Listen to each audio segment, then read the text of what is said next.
नमस्कार. मी डॉक्टर विवेक महाजन स्वागत करतो आहे आजच्या व्हिडिओमध्ये. आजचा विषय असा आहे की ज्याची भीती प्रत्येकाला वाटते, तो म्हणजे ताप, फीवर. लहान मुलाला ताप आला की आईवडील घाबरतात. आपल्याला ताप आला की आपण कामावर कसे जाणार याची आपण चिंता करतो. पण जर मी तुम्हाला सांगितलं की ताप हा तुमचा शत्रू नसून तो तुमचा सर्वात जवळचा मित्र आहे, तर तुम्ही म्हणाल होय, पण हे तुम्हाला ऐकून नवल वाटेल. आजच्या व्हिडिओमध्ये आपण तापाचे असे काही पैलू समजून घेणार आहोत की जे कदाचित तुम्हाला माहीत नसतील.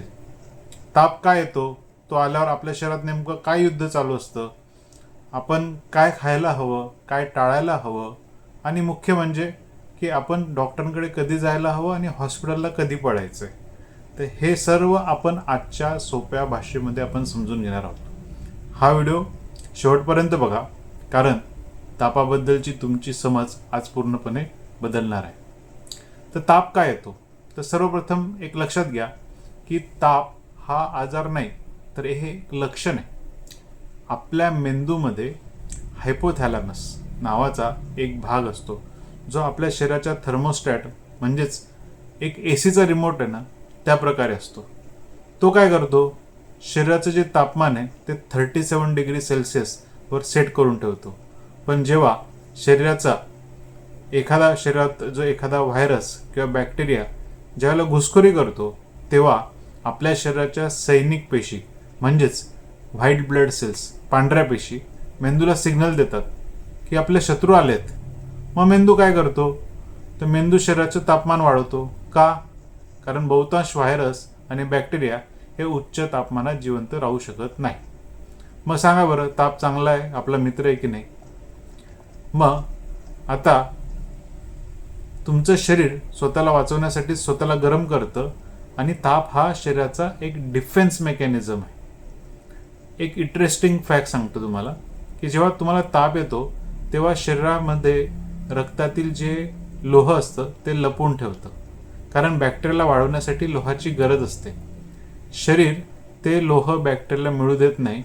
आपली बॉडी इतकी हुशार असते, त्यामुळे तापात लगेच आयर्न टॉनिक घेऊ नका, कारण त्याने बॅक्टेरिया वाढू शकतात.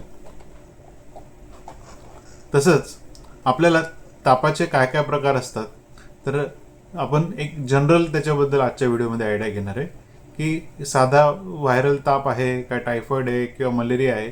तुम्ही डॉक्टरांकडे जाण्याआधी काही स्वतः गोष्टी ऑब्झर्व करू शकतात. म्हणजे काय, व्हायरल फिवर, यात ताप येतो पण त्यासोबत अंग दुखणं, नाकातून पाणी येणं, घसा खवखवणं हे जास्त असतं, आणि हा सहसा 3 ते 5 दिवस असतो ताप. बॅक्टेरियल इन्फेक्शन, याच्यामध्ये काय असतं की ह्या शरीराच्या एका विशिष्ट भागालाच त्रास होतो. उदाहरणार्थ लघवीला जळजळ होतं किंवा छातीत कफ होतो, आपण त्याला UTI किंवा निमोनिया असे काही इन्फेक्शन्स असतात. किंवा टायफॉइड असतो की ज्याच्यामध्ये हा ताप जो आहे तो टप्प्याटप्प्याने वाढत असतो. सकाळी कमी असतो, संध्याकाळी वाढतो, भूक पूर्णपणे मरते. डेंग्यूमध्ये ते जास्त करून आपल्याला बॅक पेन जास्त असतं, बॉडी एक जास्त असतं, अंग दुखतं, जणू काही हाड तुटतात अशा प्रकारची आपल्याला त्या तापामधली जी संवेदना असते. डोळ्यांमागे खूप खुपत असतं. असे अनेक प्रकारचे जे तापाची अनेक लक्षणं असतात. मलेरियामध्ये पण देखील असेच थंडी तापाची लक्षणं असतात.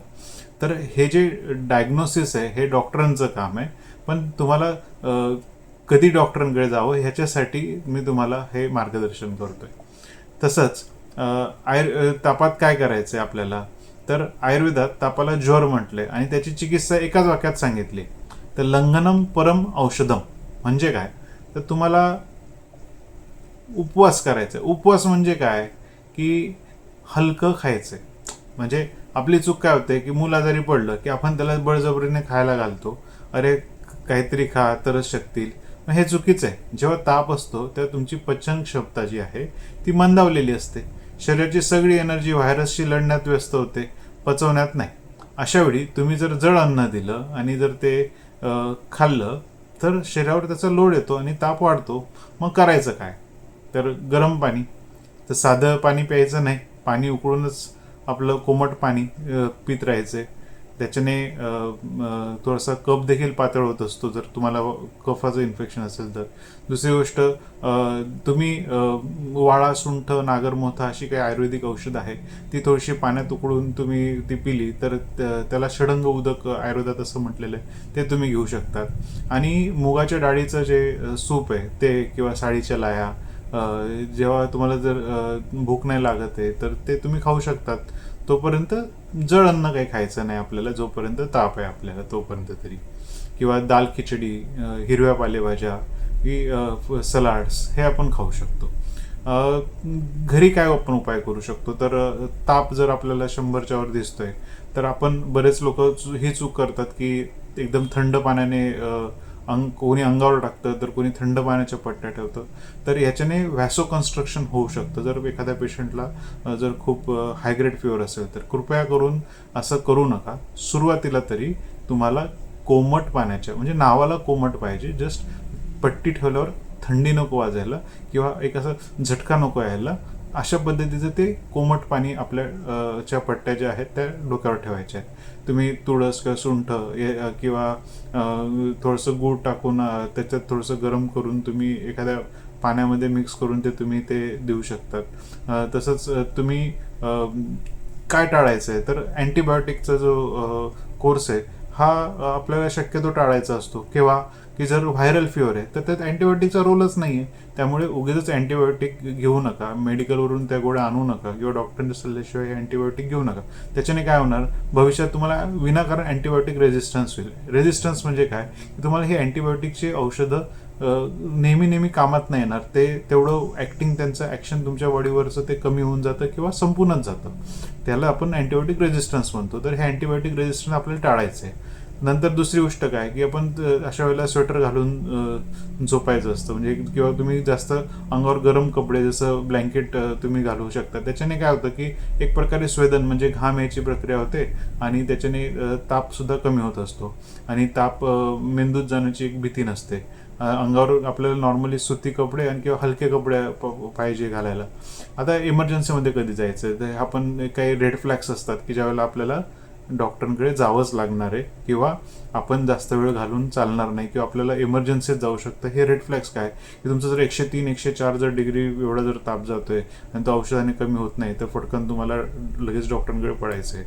दुसरी गोष्ट, जर मान कडक होते किंवा तुमची जर मान खाली वाकवता येत नसेल किंवा हनुवटी छातीला लागत नाही, म्हणजे हे काय, मेंदूज्वर, आपण याला मेनिंजायटिस म्हणतो, तर ही त्याची लक्षणं असू शकतात. तुम्हाला श्वास घ्यायला त्रास होतोय किंवा अंगावर चट्टे येत आहेत, लाल चट्टे येतात तशी. लहान मुलांमध्ये जर मूल रडत नसेल, एकदम शांत पडलंय किंवा लघवी त्या लहान बाळाला 6-8 तास झालेली नाहीच आहे, म्हणजे ही डिहायड्रेशनची लक्षणं असू शकतात. त्यावेळेला तुम्हाला लगेच तुमच्या घरात घरगुती उपाय न करता ताबडतोब जवळच्या हॉस्पिटलला किंवा डॉक्टरांना भेट द्यायला हवी. थोडक्यात सांगायचं काय तर, तापाला घाबरू नका पण गाफिली राहू नका. ताप हा शरीराचा स्वच्छता कर्मचारी, त्याला त्याचं काम करू द्या. विश्रांती घ्या, हलका आहार घ्या आणि भरपूर गरम पाणी प्या. जर तुम्हाला वारंवार ताप येत असेल तर तापाची तुम्हाला जर चिकित्सा आहे तर तुम्ही जवळच्या डॉक्टरांना भेटा. हा व्हिडिओ तुम्हाला कसा वाटला, जर तुमच्या मित्रमैत्रिणींसोबत नक्की शेअर केला तर मला नक्की आनंद होईल. कारण योग्य माहितीच तुम्हाला सुरक्षित ठेवू शकते आणि ती सर्वांना हा माहितीपूर्ण व्हिडिओ जर तुम्हाला आवडत असेल तर त्या नक्की तुमच्या मित्रांसोबत शेअर करा. मी डॉक्टर विवेक महाजन पुन्हा आपली रजा घेतो.